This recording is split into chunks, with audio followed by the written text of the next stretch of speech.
This is a Pasco Media production. Please visit pascomedia.com.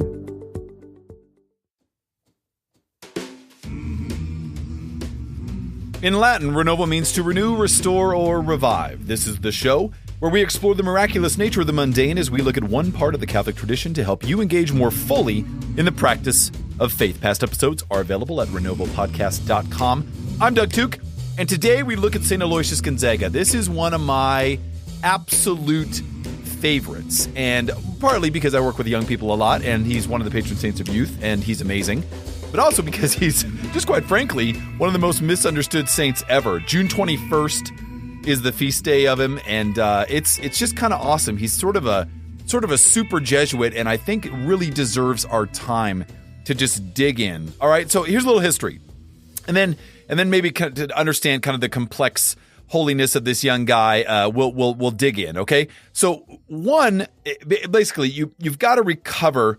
Kind of like the real guy, okay, the real Aloysius and the true Luigi, right? All right, we'll get into that. So Aloysius Gonzaga, he really kind of needs to be resurrected, okay, from like pious artists. So if you look at holy cards and like tons of reproductions, this guy is usually depicted in like jet black cassock and snowy white, hair, gazing beatifically at the crucifix as he holds his slim manicured hands. Okay, so here's the thing. He's not super gentle, grasping a lily, and being kind of a symbol of chastity.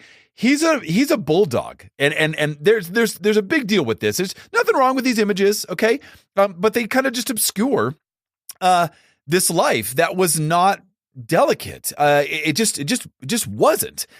He basically identifies with someone who's pretty much a rebel. I mean, that's who Aloysius really was. Okay, so on March 9th, 1568, in the castle of Castiglione delle Stiviere, I have no idea if I'm even saying that right, but it's kind of fun, in Lombardy, Luigi Gonzaga was born into a branch of kind of one of the most powerful families in Renaissance Italy. So his dad, Ferrante, was the Marquis of Castiglione. Luigi's mother was lady-in-waiting to the wife of Philip II of Spain, in whose court the Marquis also kind of had this like super high position. So as the eldest son, Luigi was the repository of his father's hopes for the family's future. Like everything was going to rely on Luigi, on Aloysius, right?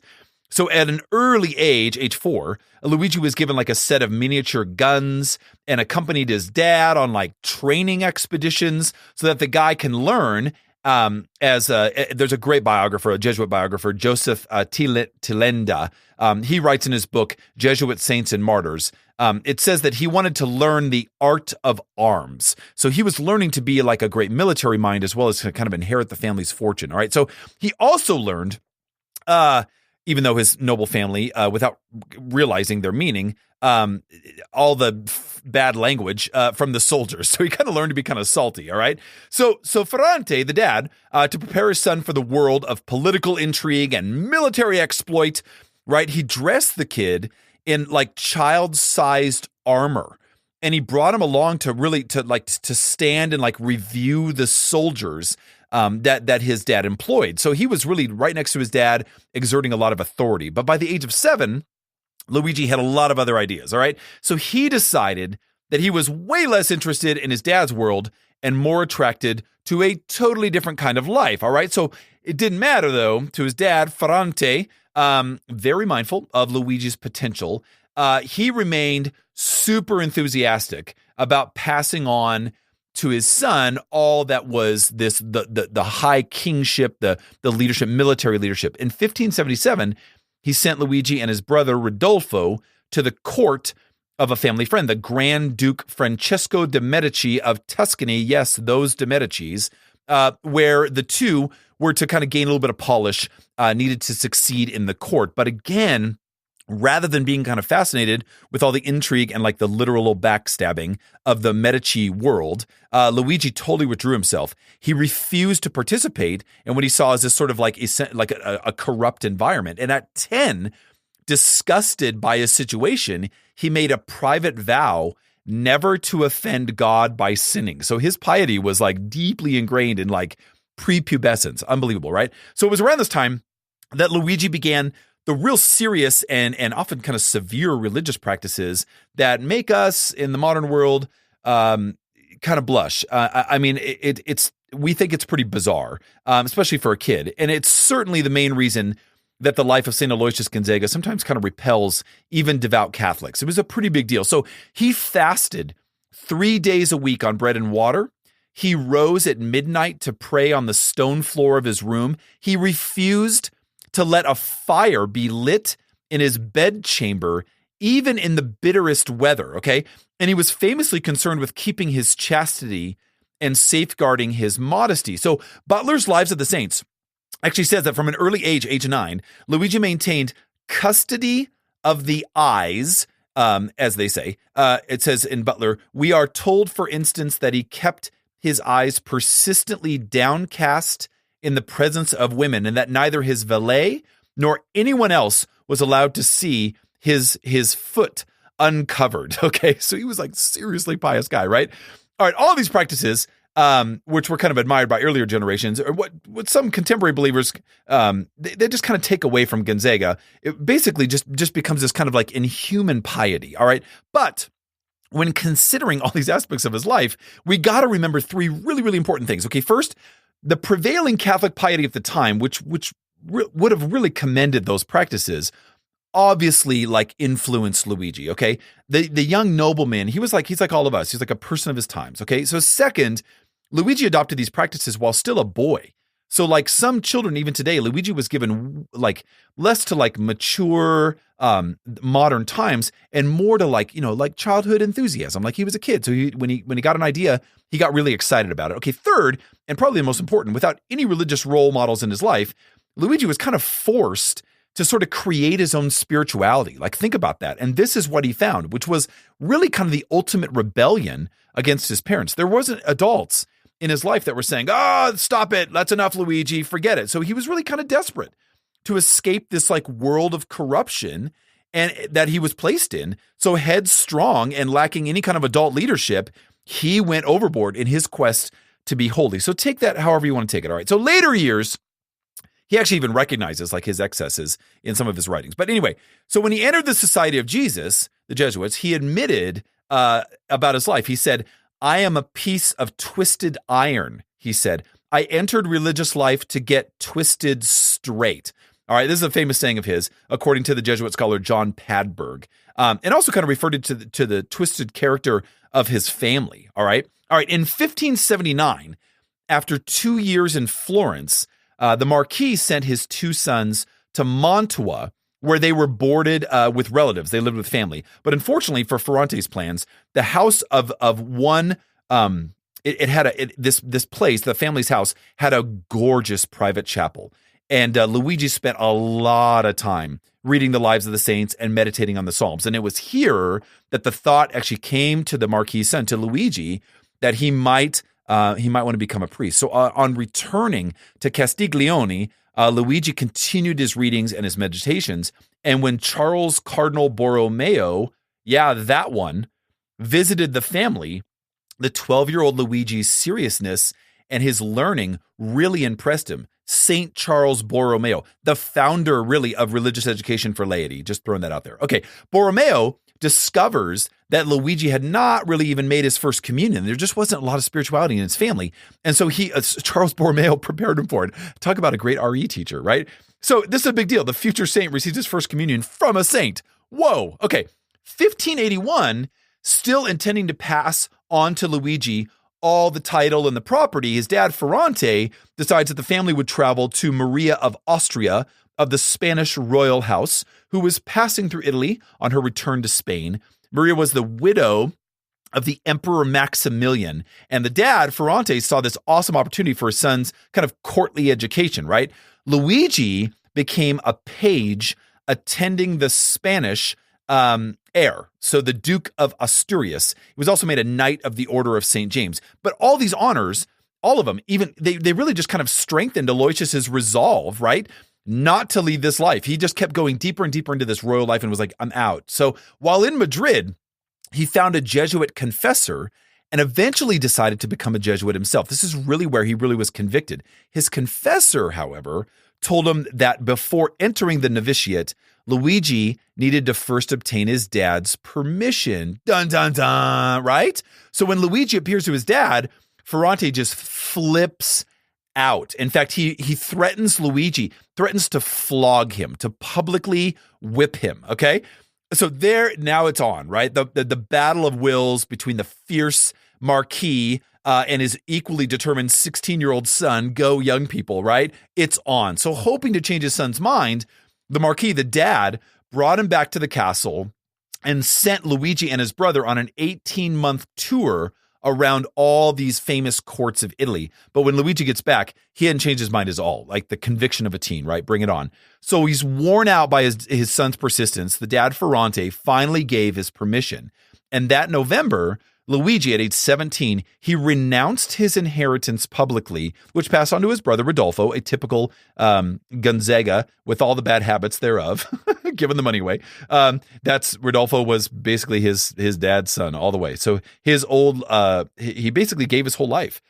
And Luigi left for Rome. So on his way to the novitiate, Aloysius, as we call him today, even though his friends all called him Luigi, carried a remarkable letter from his dad to the Jesuit superior general, which read in part, just a little quote here, "I merely say that I am giving into your reverence's hands the most precious thing I possess in all the world." That's how much his dad thought of his son, right? So there's a colossal painting by Gioacchino hanging in the Metropolitan Museum of Art that shows in this kind of like allegory the moment of Luigi's decision. And from all these contemporary portraits, we know very little of what Luigi actually looked like. And the painting actually kind of depicts him with like a long nose, kind of a slim face, the slim face of the Gonzaga family, basically. It's covered by a marble arch and standing under a canopy of lute-playing cherubim and seraphim. Aloysius is wearing this black Jesuit cassock and white surplice, looks intently at an angel who stands in front of an altar and points to a crucifix. And far off in the distance in this painting, under like a blue Italian sky, is his dad's castle. So at Aloysius' feet lies the symbol of chastity, a lily, okay? And then behind him on the ground is this crown of the Marquis that he left behind. He relinquished the crown, right? And a cherub, angel, hovers in the sky, holding above the young guy, over his head, a crown of a totally different kind, the crown of sanctity. It's a really cool painting, actually. So in this single-minded pursuit of God, all right, especially in his willingness to give up literal riches, right? Aloysius, he becomes really kind of like the emblem of the spiritual exercises, the two standards, as they're called in the Jesuits, okay? In that meditation, St. Ignatius asks the retreatant to imagine being asked to serve under the banner or standard of one of two leaders, Christ the King or Satan. Okay, there's two standards. You got to serve one. So if one does choose to serve Christ, it must absolutely necessarily be by imitating the life of Christ, choosing poverty as opposed to riches, insults or contempt as opposed to the honor of the world, humility as opposed to pride. And there are few who have actually exemplified this as well as Gonzaga. Father James Martin talks about this extensively in an awesome article in America Magazine about Aloysius Gonzaga and how much he kind of influenced his wanting to be a Jesuit and also the way that he navigated the novitiate. So it's kind of a big deal. That's why he's such a hero to so many Jesuits, right? So because of all these severe religious practices that Aloysius had already adopted, what's amazing is that the Jesuit novitiate for him actually proved kind of easy.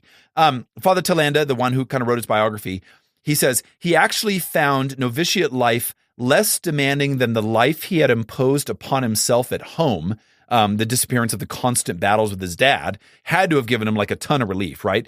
Fortunately, his superiors really encouraged him to actually eat more and actually pray less and engage in more relaxing activities. Like I said, he was twisted iron, right? He was a high-strung kid. And in general, basically reduce his penances. And Aloysius accepted all these, but like with some caveat, right?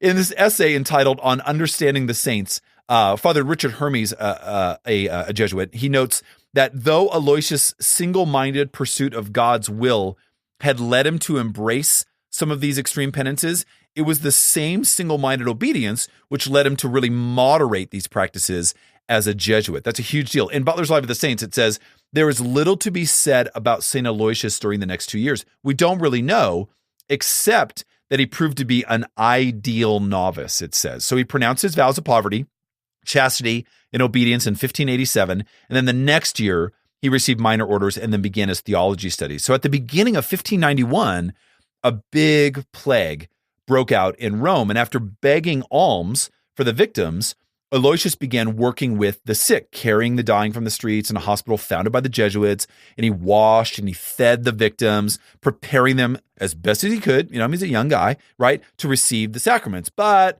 though he threw himself into all these tasks, he privately confessed to his spiritual director, Father Robert Bellarmine. Yes, that one. That was his private spiritual director. Wow. That his constitution was just revolted by the work. Like he hated the work. And he would say that he had to work hard to overcome kind of physical repulsion among the sick, which is, this is like Mother Teresa before Mother Teresa. So at the time, a lot of younger Jesuits had actually become infected with the disease. And so Aloysius's superiors forbade him from returning to the hospital. But Aloysius, basically accustomed to refusing his dad, persisted and requested permission to return, which was granted. So even though he hated the work, he saw the holiness in it. That's an amazing statement in his life. So he was allowed to care for the sick, but only at another hospital called Our Lady of Consolation, where those with kind of contagious diseases were actually not admitted. And while there, Aloysius lifted a man out of his sick bed, tended to him, and brought him back to his bed. Okay? But the man was infected with the plague, and Aloysius grew ill, and he became bedridden by March 3rd, 1591. Whoa. Okay. So he was so he's repulsed by what he's doing, but totally convicted to draw this sick man into his own bed. Unbelievable. Okay. Aloysius rallies for a little while, but as the fever and the cough kind of set in, he's toast, like for a couple of weeks. And he had this kind of amazing prayer that he might die on the feast of Corpus Christi. And when the day arrived, he appeared to his friends better than on the previous day. So that's kind of amazing. 2 priests came in the evening to bring his communion, as Father Talenda tells the story. When the 2 Jesuits came to his side, they noticed a change in his face and realized that their young Aloysius was dying. His eyes were fixed on the crucifix, and he held it in his hands, and as he tried to pronounce the name of Jesus, he died. So like Joan of Arc, the Ugandan martyrs, Gonzaga died with the name of Jesus on his lips. He was 23 years old. Isn't that amazing? So what a saint, right? Okay. His like unique holiness. What a big deal. So he was recognized by all the Jesuits, even during his lifetime, as being super, super holy. But after his death, when Robert Cardinal Bellarmine would lead the young Jesuit scholastics through spiritual exercises in Rome, he would say about a particular type of meditation, I learned this from Aloysius. I learned this from Gonzaga. So the elder saint statesman of the Jesuits, Bellarmine, would give credit to Gonzaga. Aloysius was beatified only 14 years after his death in 1605, and he was canonized in 1726. Man alive, right? Such a young guy. Aloysius should really be that much more of an influence, even to a young adult generation today, when you think about it. I mean, so many of us can relate to these difficulties, the rally, the conflict that we have with our parents sometimes about our will and their will, and many times it's different, obviously. And I'm not saying everybody needs to become this like super uber disciplined ascetic, but from Gonzaga, from Luigi, from Aloysius, right, we get this sense of like holiness in his young life trumped all other things. I mean, once he fell in love with Jesus Christ.